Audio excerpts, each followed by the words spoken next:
Okay, so now that we've skinned the skeleton,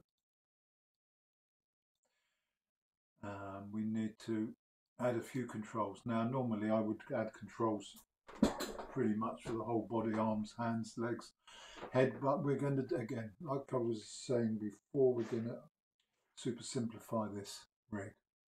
But it will introduce you to the fundamentals of rigging.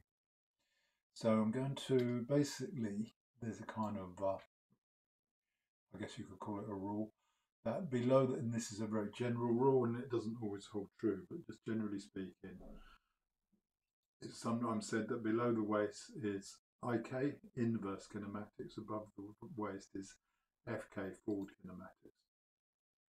And for this simple rig, I'm going to abide by that rule. So the first thing I'm going to do, we need to create some controls for the feet. Just show you now that this foot will move.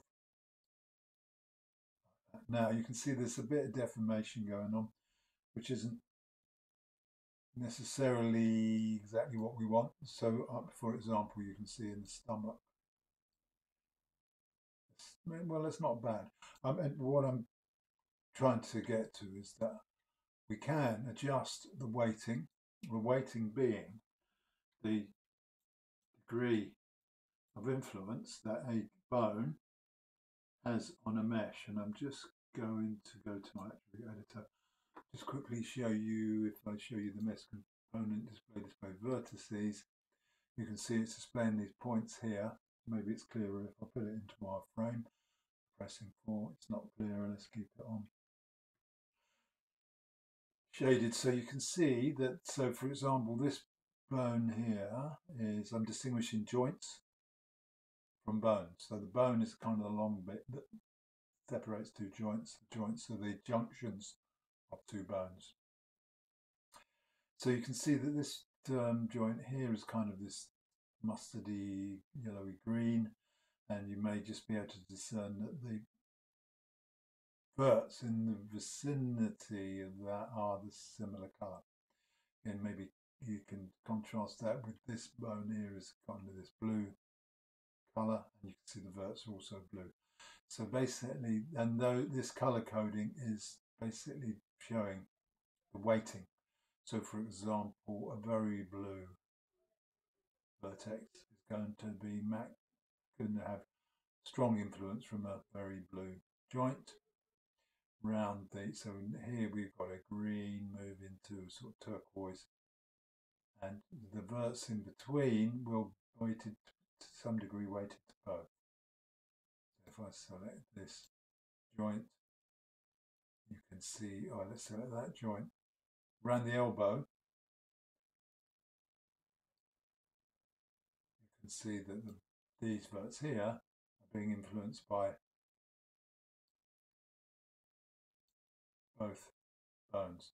And as we get further away from that joint, the influence becomes less, therefore simulating a bone effect. Turn those verts off. Okay, I'm going to save. Now, so I can adjust this weighting. There are various tools that we have in Maya that enables us to do that. But I'm not, again, for simplicity, we're not going to go into that right now.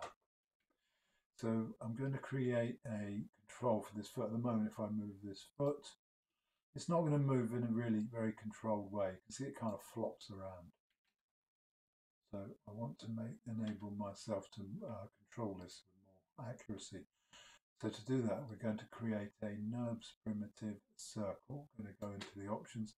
I'm going to reset the settings so I get a default circle, which means it's going to be on the normal axis and be on Y. What that means is there's the Y axis and the normal, the circle revolve is around that axis. So the flatness of the circle is on the X, Z plane perpendicular to the Y. So the Y is the axis. Okay, so I'm just going to, let's go back to our channel box, and I'm just going to go, so the moment we've got a geo layer, if I make that invisible, the geo disappears. I'm going to select my skeleton, and I'm going to go to the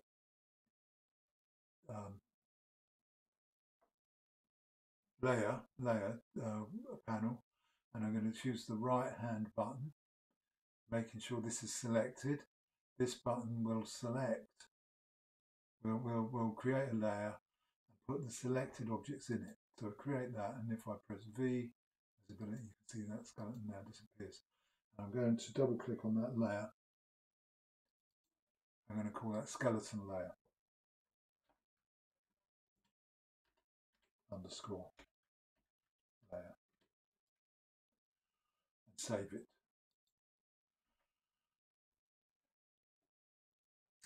While I'm here, I'm going to select this circle, and I'm just going to invisibilize that as well, just for now. And you can see that the IK handles are not in the skeleton. They control the skeleton, but they're not part of the skeleton. Let's just close that root. Those are the 4 IK handles. So they're actually, excuse me, they do the inverse kinematics by virtue of not being in the hierarchy. And that's probably, the technical explanation for that is for another time. So what I need to do is I'm going to create I'm just going to hide that skeleton for now, but I'm going to template it. Excuse me. Now I'm going to move that circle. Well, the circle is called make node circle. So I'm going to delete by type history, which you can go in here, edit, delete by type history.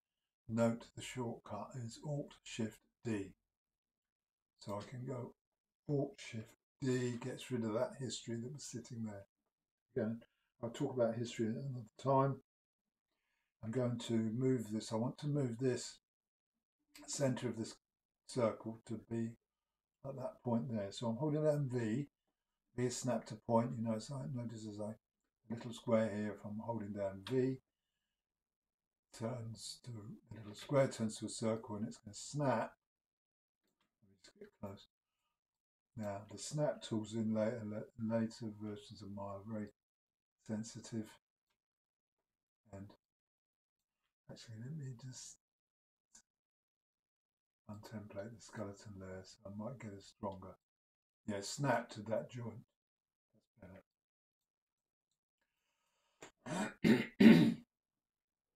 Okay, so this circle, I'm just going to retemplate that skeleton. Right, snapped right on that point. And I'm going to model this circle. I'm going to right hold and go control vertex. I'm also actually going to go up here and I'm going to go into component mode.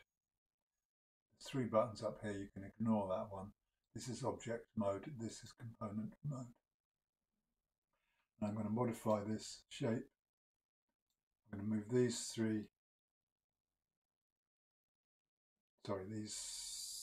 5 points along, these 3 points along, just creating a kind of foot shape.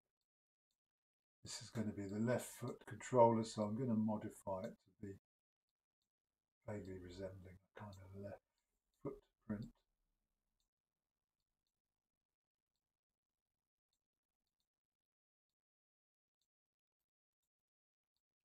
That's okay.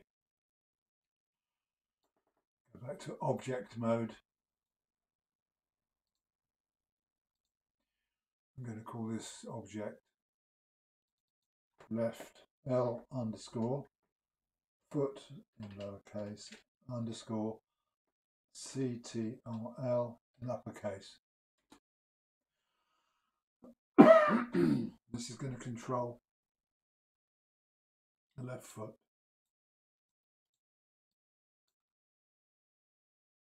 Now I'm going to freeze this object. Freeze. Just what freezing does is at the moment I move that foot around, so I've changed some of these parameters. I want to freeze that by going freeze. I'll just go freeze all. So now this object, if it's set to 0, it will stay there. So if I was to move this, and I want to get it back to the original position, I could just highlight these channels here, press 0, and it's going to go back there. That can be very useful. So I can get a character or an object back to a position relative to other things that it was when I originally made it. So this left foot controller, what I'm going to do now, I'm going to create a right foot controller from this. So I'm going to go Control D, which is duplicate. And I'm going to move that duplicated object over here a bit. And again, I'm going to snap that duplicated object. Again, I need to reference my skeleton layer so I can snap that object to the, so D is snapped, sorry, V is snapped to point. But now it's kind of 2 left feet. So what I'm going to do is scale this object on the X axis to a value of -1, which flips it sort of inside out. And then I'm going to freeze this again. So it's been moved across to the opposite side, and it's been scaled in the opposite direction. So then I'm going to freeze this. So again, this now default position is here for this object. So in this object, I'm going to use this to control the feet. As I showed you earlier, this IK handle is moving that around. I just press Z to undo. So I'm going to grab this IK handle, shift select this IK handle, shift select this control. So the last thing that was selected was the control, and the last thing selected will be highlighted in green. Any previous selections will be highlighted in white. I'll do that again. Select by just clicking on it. Shift, holding down Shift, select the next one, and Shift again, select that one. So there's 2, not yet, but these are 2 potential children of this parent. If I now press P for parent, you can see that these 2 IK handles are now children of that foot control. So therefore, when I move this foot control, let's show our geo layer. You see, you can start moving that leg around. We need to do the same thing for this one. Select, Shift select, press P for parent, and now this. So now we create 2 foot controls for our character. So that means that I can move these feet around, and the rest of these limbs will follow in this inverse kinematic fashion. Now I need to make a controller for the upper body, and if I start, let's just unreference that. So if I move this body around, let's just show geo layer. That's moving like that because these feet, children of these IK handles, which are in turn children of that foot.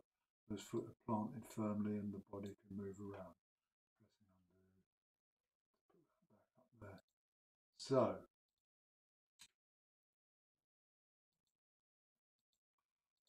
now we need to create control for the body. So I'm going to go create NURBS primitive again, circle, and I'm going to hold down V, which is snap. I'm just going to reference my skeleton layer. Snap, oh no, sorry, reference it means pressing it twice. Just on these layers, just to remind you, you've got V for visibility, P for playback. You don't need to think about that. That's to change the way anything in the layer plays back.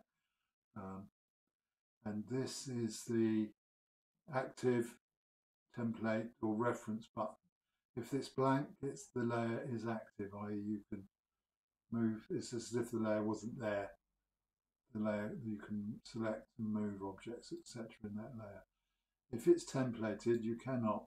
You can see a ghost of the objects in it, but you cannot interact with it in any way. If it's reference, you cannot directly select it, but you can use it to snap things to. So it's a reference. I'm going to keep it as a reference, and this object which I made earlier, the reference means I now can snap to this skeleton. I want to snap it to there. I'm going to delete its history, which is the make NURB circle parameters that remain from its construction. So Shift Alt D. I'm going to go to component mode, and I'm going to modify this circle by scaling it up a bit. I'm scaling the components, not the object. And I'm just going to model this in a way that select these two. I'm going to turn my symmetry on object X. I'm going to move these out like this. I might lift these up a bit. So I kind of have a visual guide to my, maybe move that forward a touch. As a kind of visual reference to the body control. Let's go to object mode.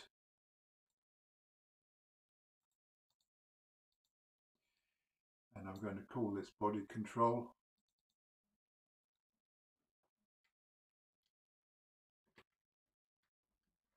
Underscore CTRL. Now, in order to make this control the body, I'm going to freeze this, which makes that sets this position at its defaults. Now I want to make this control this. I don't want to parent it directly. I want to create what's called a parent constraint. Now there are different types of constraints. So in this case, a parent constraint would be useful. It's where this doesn't actually, the skeleton doesn't become a child of this, but it is controlled by this as if it was a child. So to create a constraint, I first of all select the constraining object, pressing Q to get rid of the manipulator handle. Then Shift select, I need to come out of reference mode, Shift select the root. Now the object that's being constrained is this root, this bone, the skeleton root. The object's doing the constraint is that. So because the object that's being, having the constraint applied to it, is the object I am constraining, I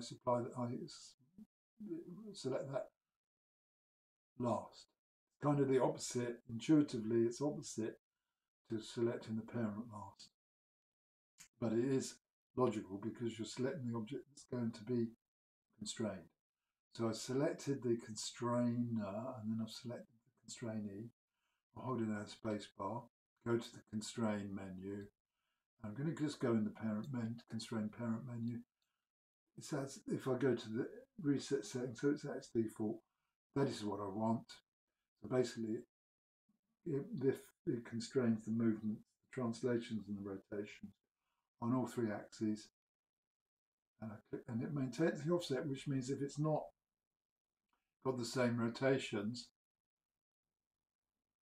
it will compensate for that. So if this is, say, rotated to 20 degrees and that's rotated to 50, it won't flip this to be the same as that.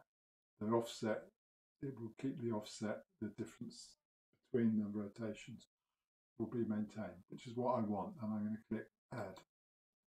So now when I select this, I should be able to move my skeleton up and down. If we put the body layer on, you can see now we have a control system, very simple rig for this character. And normally in a normal circumstance we would add more controls up the body and different types of controls. We'd have articulated feet, or feet that the heels could lift. At the moment this is just the foot can't bend, it's just rotating, but this is adequate to make a walk or character acting. And as I say, it's just a basic introduction to rigging, and it gives the basic concept of rigging. So, and so this can rotate and stuff. So you can see how we can start to articulate character. And normally I would put controls on arms, but we can actually directly animate the bones to do that. So just to keep it really simple, I'm not going to rig the rest of the body. We have a basic rig here. I'm going to select my, and one more thing before because sometimes if I try and select this control, it's trying to select the bones. So I don't want that to happen. So I'm going to select my, first of all, select my IK handles, 4 IK handles. Be sure to only select those IK handles, they're under the foot controls. And I'm going to, I want to make these invisible, so there's visibility there. I can go in here and middle mouse, moving my thing to turn those on and off. Or I can go Control H, which will hide. So now those IK handles are hidden. So, and I can select these here without selecting the IK handles. If you move those IK handles from their position without moving the controller, the rig will break basically. I don't need to worry about the skeleton too much. I'm going to template my skeleton for now. I'm going to select the 3 controls. I'm also going to template, I'm going to reference the geo layer. So I can't select the skeleton or the geo layer, so I can just actually select only those 3 controls. There they are. I'm going to make a new layer for these controls. And I'm going to call that new layer controls layer.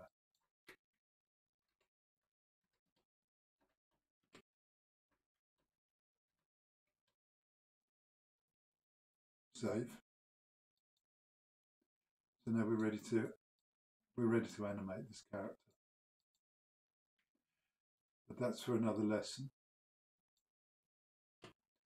So this, a basic, very basic introduction to rigging, concludes that series of videos.